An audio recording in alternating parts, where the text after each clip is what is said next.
Good morning बच्चों। अपना lesson है 3, जिसका नाम कवि है कुंवर नारायण।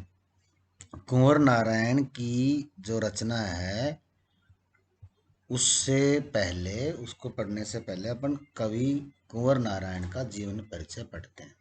तो जीवन परिचय का वही सिद्धांत है बेटा, वही आपका एक, जिसको अपन कह सकते हैं फॉर्मूला है कि सबसे पहले आपको किसी भी कवि का अगर परिचय देना है तो उसमें उसका जन्म स्थान, उसका राज्य का नाम, गांव का नाम, जिले का नाम और सन। तो यहाँ हम पढ़ते हैं कुंवर नारायण का जन्म 19 सितंबर सन 1927 को उत्तर प्रदेश में हुआ।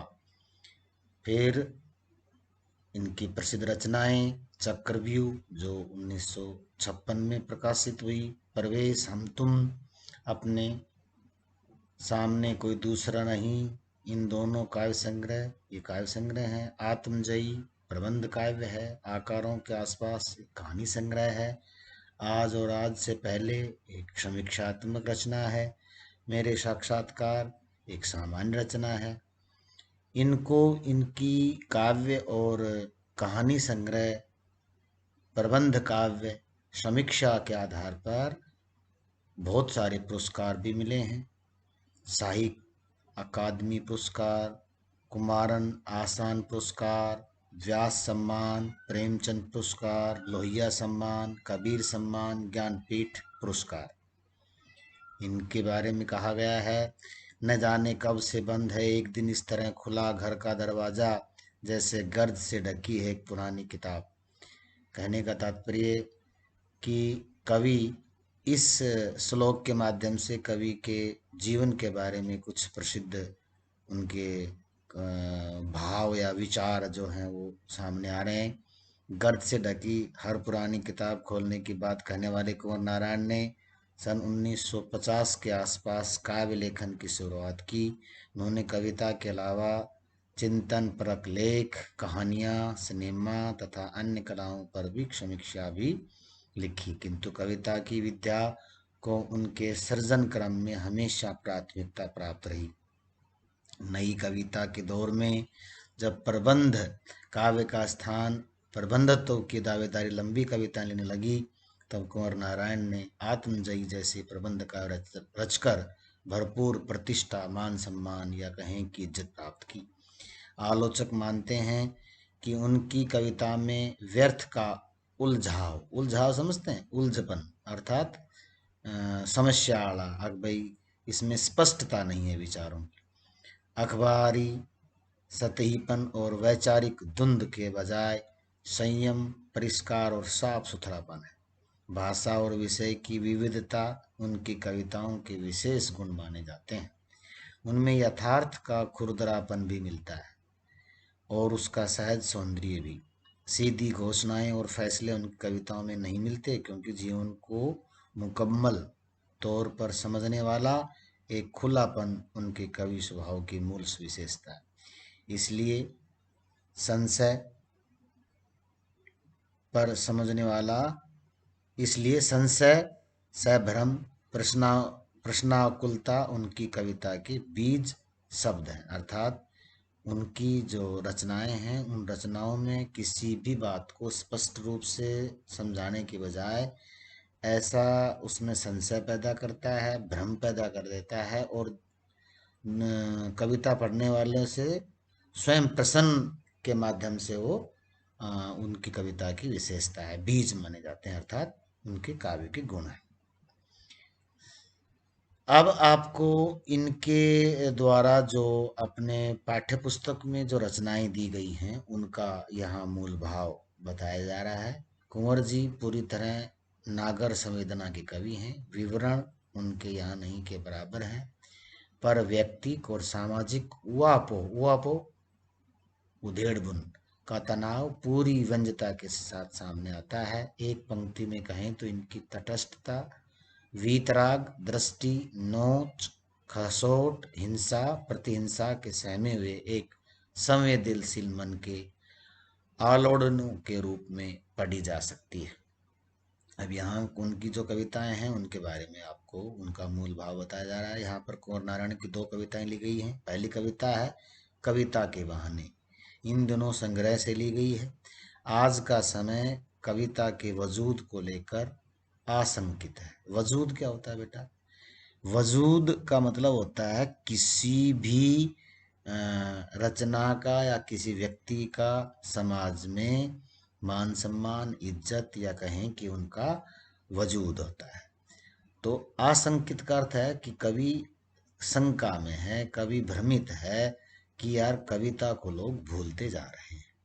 शक है कि यांत्रिकता के दबाव से कविता का अस्तित्व नहीं रहेगा। उनको इस बात का संशय है, शक है, वो आशंकित हैं कि यार अब जो है थोड़ा सा जो युग है वो यांत्रिक युग आ गया है। ऐसे में ये बेचारी कविता का जो अस्तित्व है, कविता की जो अस्मिता है, वो कभी रहेगी कि नहीं रहेगी।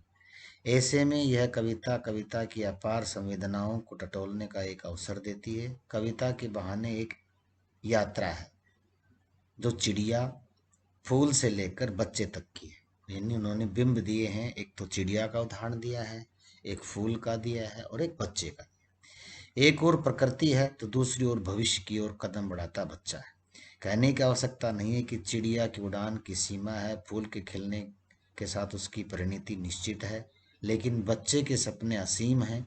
बच्चे के खेल में किसी प्रकार की सीमा का कोई स्थान नहीं होता है। कविता भी शब्दों का खेल है और शब्दों के इस खेल में जड़, चेतन, अतीत, वर्तमान और भविष्य सभी उपकरण मात्र हैं। इसलिए यहाँ जहाँ कहीं रचनात्मक ऊर्जा होगी वहाँ सीमाओं के बंधन खुद ब खुद टूट जाते हैं। वो चाहे घर की सीमा हो, भाषा की सीमा हो या फिर समय की ही क्यों ना हो। दूसरी कविता है बेटा बात सीधी सी थी पर, जो कोई दूसरा नहीं है, संग्रह में से संकलित है। कविता के कथ्य और माध्यम के द्वंद्व उकेरते हुए भाषा की सहजता की बात की गई है। हर बात के लिए कुछ खास शब्द नियत होते हैं, ठीक वैसे ही जैसे हर पेज के लिए एक निश्चित खांचा होता है। अब तक जिन शब्दों को हम एक दूसरे के पर्याय के रूप में जानते रहे हैं उन सब के भी अपने विशेष अर्थ होते हैं। अच्छी बात या अच्छी कविता का बनना सही बात का सही शब्द से जुड़ना होता है, और जब ऐसा होता है तो किसी दबाव या अतिरिक्त मेहनत की जरूरत नहीं होती, वह सहूलियत के साथ हो जाता है। दो कविताएं हैं बेटा, मैं आपको इसको थोड़ा सा एक बार फिर से इस पर प्रकाश डालता हूँ। पहली है कविता की उड़ान। कविता की उड़ान, कवि ने कविता को एक कवि की श्रेष्ठ रचना माना है। कवि कहना चाहता है कि ये जो पुरानी कहावत है कि जहां न पहुंचे रवि वहां पहुंच जाता है कवि, तो कवि अपनी कल्पनाओं की आधार पर रचना लिखता है। तो यहाँ कवि ने कविता की महत्वता को बताते हुए दो उदाहरण दिए हैं। पहला उदाहरण दिया है कि मान लेते हैं कि कविता की उड़ान और चिड़िया की उड़ान दोनों एक जैसे हैं, लेकिन फिर कवि कहना चाहता है कि चिड़िया जो है वो एक पक्षी है, वो उसकी जो उड़ान है उसकी एक सीमा, एक हद होती है। वो इस घर से उस घर, बाहर से भीतर, इधर उधर घूमती रहती है और उसकी एक निश्चित सीमा है। लेकिन जो कविता है उसकी कोई हद या कोई सीमा नहीं होती। दूसरा उदाहरण दिया बेटा फूल का, कि माना फूल का खिलना और कविता का खिलना दोनों एक जैसे हैं, लेकिन फिर कवि कहता है कि फूल जो है वो बाहर भीतर, इस घर से उस घर में खिल सकता है, लेकिन खिलने के बाद उसकी परिणति उसका मुरझाना निश्चित है, उसकी एक सीमा है खिलने की। लेकिन कविता की कोई सीमा नहीं होती। तीसरा उदाहरण दिया है कि बच्चे का, कि बच्चे का खेलना या कहें कि बच्चे की कल्पनाओं का जो सोच है, उन कल्पनाओं की उस जिस प्रकार से कोई सीमा नहीं होती, उसी प्रकार कविता की भी कोई सीमा नहीं, ये बताया गया है। दूसरी कविता है बेटा बात सीधी सी थी पर। कवि कहना चाहता है कि आप कहीं किसी को कोई अपनी बात समझाना चाहते हैं, तो उस बात को समझाने के लिए आपको जिस समाज में आप जिस बात को कहना चाहते हैं, लोगों को समझाना चाहते हैं, अपनी बात रखना चाहते हैं, तो जिस समाज में जिस भाषा का प्रयोग किया जाता है, उसी भाषा में अगर आप उन्हें वो बात कहेंगे तो लोग समझेंगे।